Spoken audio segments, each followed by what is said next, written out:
O, dito tayo sunod mga kababayan. O, may sunod pa tayo ha, hindi pa tayo 1 oras. O, ano nga ba yan, Kent? Yung sunod, ito. Alam niyo mga kababayan, si Sara Duterte, na real talk ni Jose Clear Castro. Na real talk ni Jose Clear Castro. Bakit? Si Sara Duterte mga kababayan, ganito kasi, alam niyo kung bakit siya na real talk. Si First Lady Lisa, umattend ng isang party. No? Isang party na inatinan, pinuna ni Sara. Sabi ni Sara, itong First Lady Lisa, attend sa party, alam niyang may bagyo. Attend sa party, alam naman niyang may bagyo. Mas inuna pa yung party kaysa sa bagyo, sabi ni Sara. Ngayon, si Jose Clear Castro, sumagot. Sabi ni Jose Clear Castro, yung pag-attend ni First Lady Lisa, para sa bayan yan. May rason niyang pinuntahan niya. Kasi nasa trabaho niya yan eh. Tapos, mga kababayan, di ba ang sabi ni Sara, ang kapal ng mukha mo, namigay ka ng pera nang hindi ka naman gobyerno. Sabi niya. Pero bakit ngayon, sinisita ni Sara si Lisa na mas inuna pa daw umattend ng party kaysa sa bagyo? Di ba hindi naman public official, hindi naman public servant si Lisa? So bakit pinupuna ni Sara na uma-attend ng, natural si Lisa attend ng party kaya hindi naman siya vice president, hindi rin siya kongresista, hindi din siya mayor, hindi din siya gobernador, hindi din siya congressman. So wala namang karapatan si First Lady Lisa umattend ng party, hindi naman siya public servant. So ito po mga kababayan, pakinggan ninyo ha. Ito, pinuna niya. Kanina po, hindi lang naman yung destabilization yung napag-usapan natin dyan sa Malacanang. Siyempre, kung nagfa-follow po kayo dun sa Instagram account ni First Lady Liza Araneta Marcos, makikita ninyo na nung kasagsagan ng bagyo, busy rin siya. Madami siyang mga dinaluhan na iba't ibang mga events. At kabilang na nga po dyan yung book launch. Okay? Book So, launch. siyempre, may mga comments yung netizen na, teka lang muna. Bakit ka naman nag-a-attend ng mga ganyang klase ng event kung kailan yung mga kababayan natin nasa asalanta ng bagyo? Parang questionable naman ata ang timing dyan. So, ganun daw, ba? Ang sagot dyan ni Jose Castro, teka rin muna. Alam naman natin na yung mga ginagawa naman daw na event ni First Lady, merong objective. And ito yung pagsusulong ng galing at talino, pagkilala dun sa mga nakakalipas din na mga First Lady ng Pilipinas. Abay, may pasaring pa nga dun sa iba daw na kung saan-saan lang nagpupunta at kung ano-anong ginagawa habang kasagsagan ng bagyo. Tama. Ito po yung sinabi ni Jose Castro. Ito po ay pag-angat, pagkilala, pagpupunyagi sa mga nakaraang First Ladies ng bansa. Hindi po isang parting pansarili lamang. Hindi po ito pagdalo, pagpunta sa isang resort para mag-swimming. Hindi po ito susuot ng mga costume katulad ng Snow White para mag-party-party. Mas pipiliin po ba nyo na i-criticize ang nag-aangat sa kapwa Pilipino? Tama. Kesa doon sa mga nagbabakasyon lang at nag-swimming sa mga resort. Diba? Yun po yun mga kababayan. Kasi pinuna kasi ni Sara at pinuna kasi ng mga DDS na bakit itong si First Lady Lisa mas inuna pa yung umattend ng mga event, alam naman niyang may bagyo. Di ba sabi ni Sara noon na ang kapal ng mukha mo, hindi ka naman miyembro ng gobyerno, namimigay ka ng pera? Naalala nyo yung pinagmumura niya, si Martin Romualdez, Bongbong Marcos, Lisa Marcos. So, ngayon mga DDS, tanong ko sa inyo, anong kinalaman ni Lisa Marcos kung umattend siya ng event? Kung umattend siya ng party, para naman yun sa book launching at sa yung mga matatalinong mga mag-aaral. Yung kanyang inatinan. Diba? Pag-angat yun sa taong bayan. Diba? Samantalang ikaw, at sa mga DDS na nagtanong na, mas pinili daw ni Lisa Marcos umattend ng event. Mga DDS, tanungin ko kayo, nung binaha ang Cebu, nilunop sila doon na napakalakas na baha, nasaan ba si Sara? Di ba? Nung binaha ang Cebu, nung nilunop ang Cebu, si Sara nasa Cagbalite, Maoban, Quezon Province. Nasa Dunya Chuling, nagpa-party-party. Nagpa-fire dance pa. Totoo yan. Ipakita ko sa inyo. Pakita natin. Puro kayo puna. Sara. And Quezon. Outing. Diba? Diyos mio Marimar. Sumakay sila ng bangka. Tumawid sila sa Esla. Nagbakasyon siya.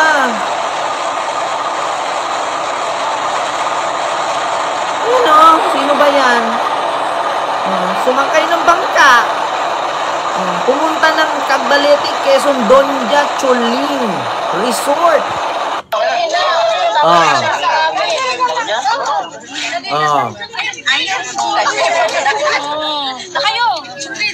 Diba? Ayan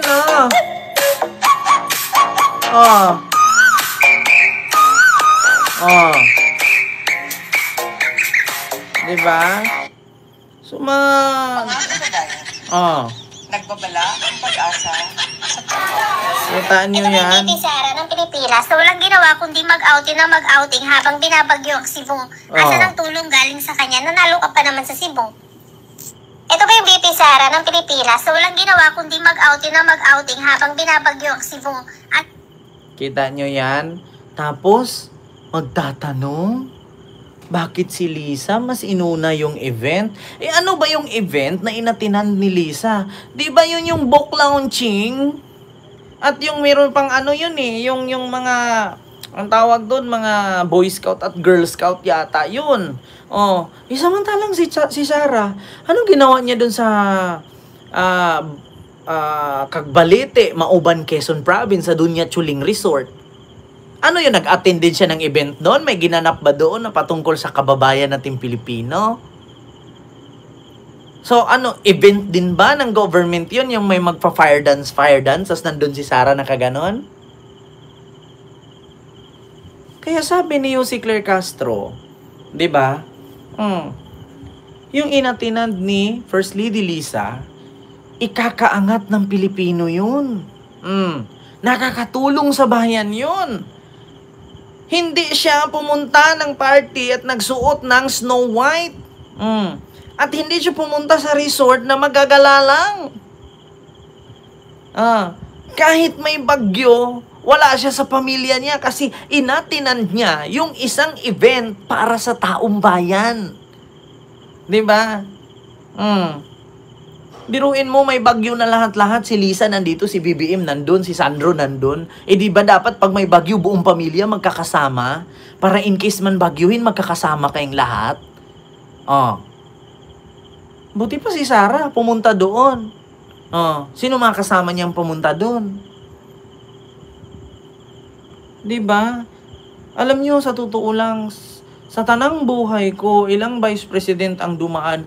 Ngayon lang ako nakakita ng Vice President na kapag gumawa ng kabutihan ng Presidente, puro puna.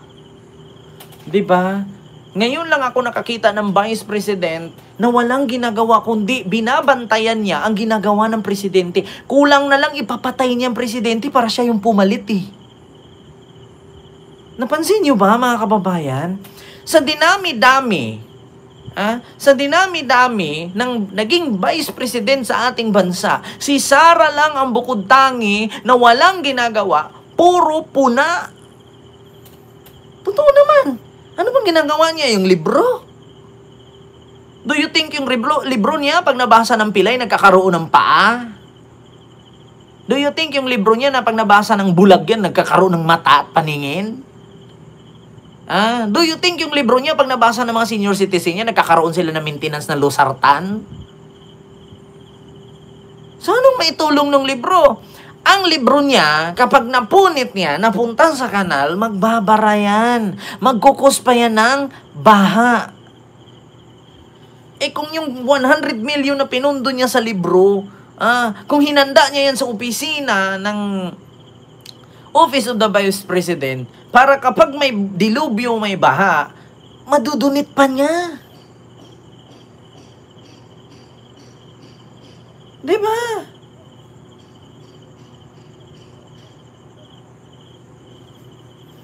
Diyos ko naman. Diba? Alam niyo sa lahat ng naging Vice President sa Pilipinas, si Sara lang ang bukod tanging.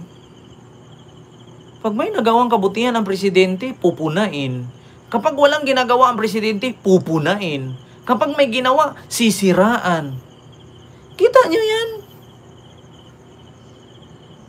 Si PBBM ngayon gumawa ng hakbang para maaristo ang mga kurakot at mga magnanakaw. Alam mo, ang sabi ni Sara, hindi naman kailangan bumuo ng ICI kahit siya kaya naman niya yan kasi may confidential fund naman siya.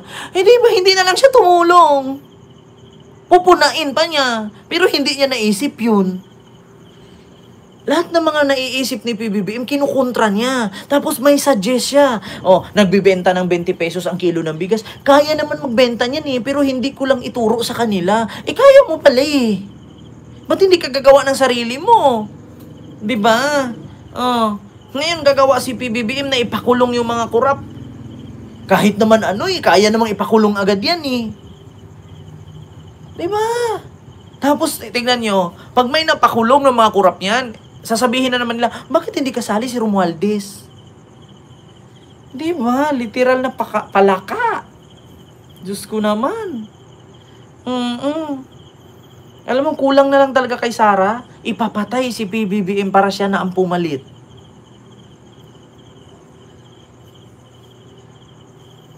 Diba?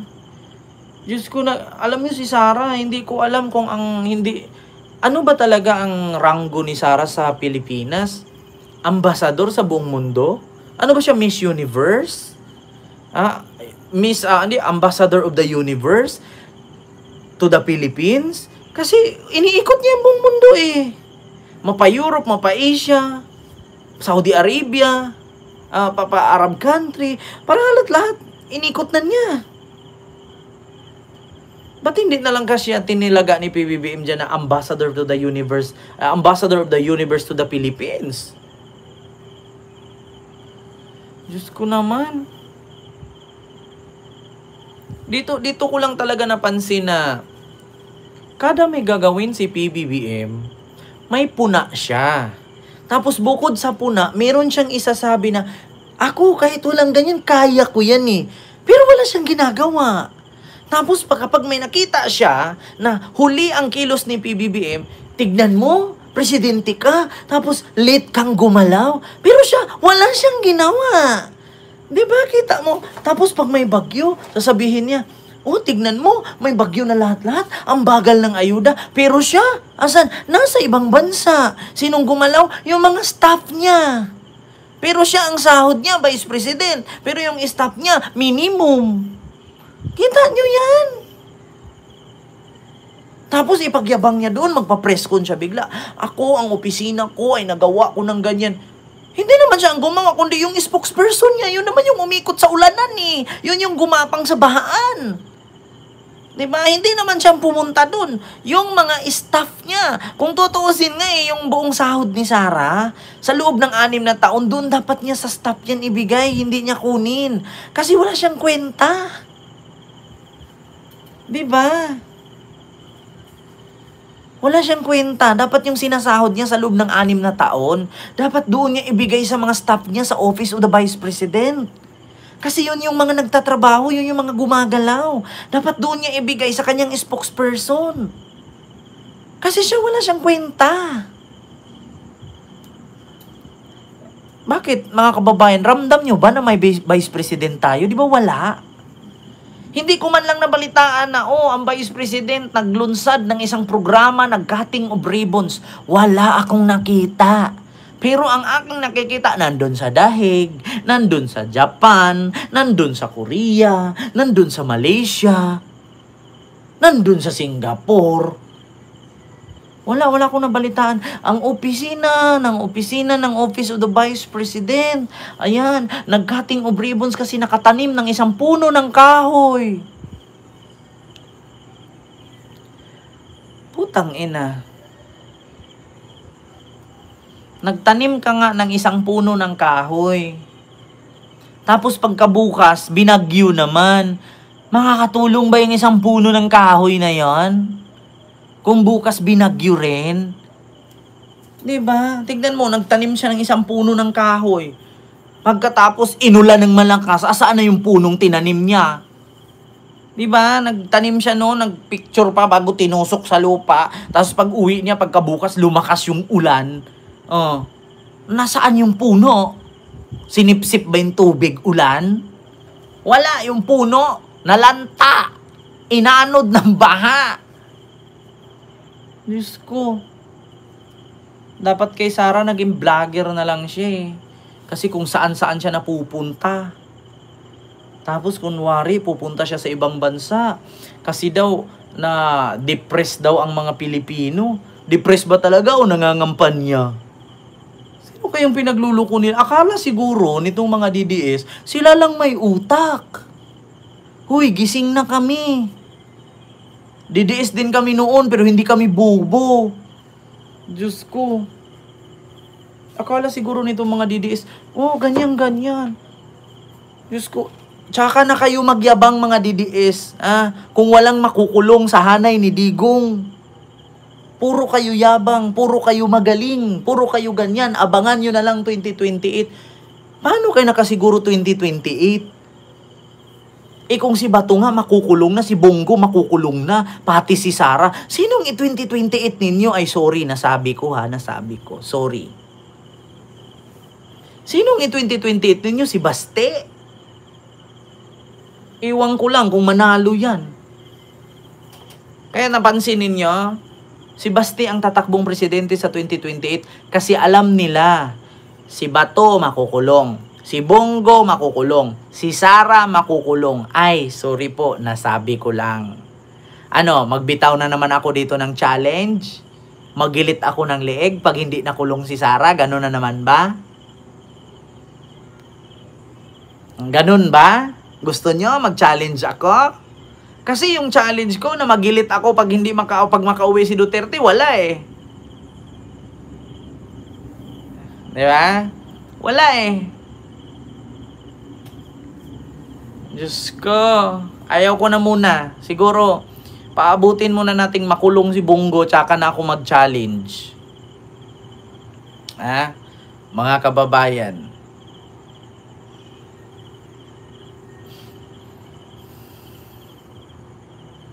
Sabi ni Ma'am Swarso Hilibin, bata pa ako narinig ko na yung balita na si Digong may pinapakaing papel. Ako ma'am, malaki na ako noon, high school na ako noon nung pinakain ni Digong yung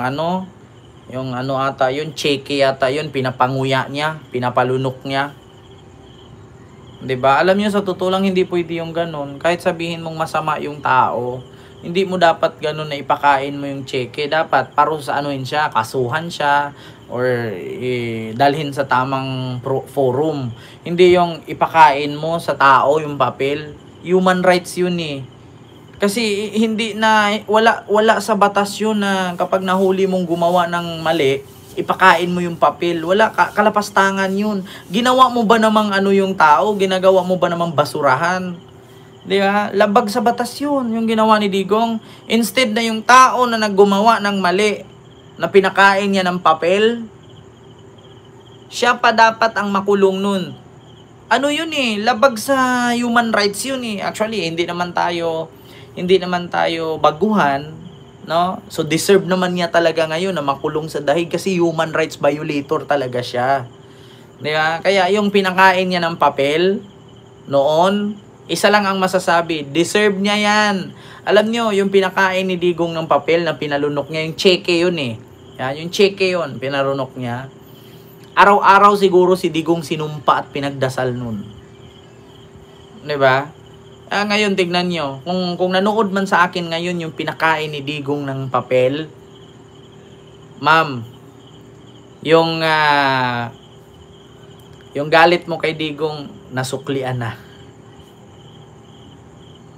Hindi na yun makakauwi, ma'am. Kung makakauwi man ng Pilipinas, yun, ma'am, abo. Bisitahin mo na lang sa puntod niya, ma'am. Duraan mo. Di ba? Oo, mga kababayan. Duraan mo. Pag uwi ng abo ni Digong. Ihian mo. Di ba? So, yun lang mga kababayan. Sobrang kabastusan yun. Jolly 211. Kaya ayun, kinarma na sa daig. Di ba, Ma'am Linsudo? Nagalit ako noon nung nakita ko sa news na pinanguya ni Digong ng, di ba, sa tao ang papel. Sa totoo lang, hindi po talaga yun maganda. Hindi po talaga maganda yung ginawa niya. At saka yung isa, yung binugbog ni Sara yung sheriff, hindi maganda yun. Alam nyo, dapat kung tutuusin, si Sara magkaroon ng violation dun sa sheriff. Bakit? Ang sheriff sumunod lamang sa utos ng Korte Suprema. Ngayon, bakit niya bubugbugin yung tao? Kung meron man siyang galit, puntahan niya yung korte. Yung korte ang bugbugin niya. Hindi yung tao sumunod lang yun sa trabaho. Ano bang mali ng sheriff? Yung sheriff ba, pinalayas ba yung mga tao doon? Pinagsasaksak ba? Sinilaban ba ng sheriff yung mga bahay? Hindi naman ang sheriff may bitbit lang ng papel na galing sa korte, pinabasa lang niya doon at sinunod niya. Pero bakit ang sheriff ang bubugbugin niya? Tignan niyo mga kababayan, nasa batas ba? Nasa batas ba na kapag hindi sumunod sa oras yung tao, sasapakin mo, bubugbugin mo? Kilala na po kasi talaga sila mga kababayan ng mga makakarumal-dumal, mga kriminal talaga sila. Diba?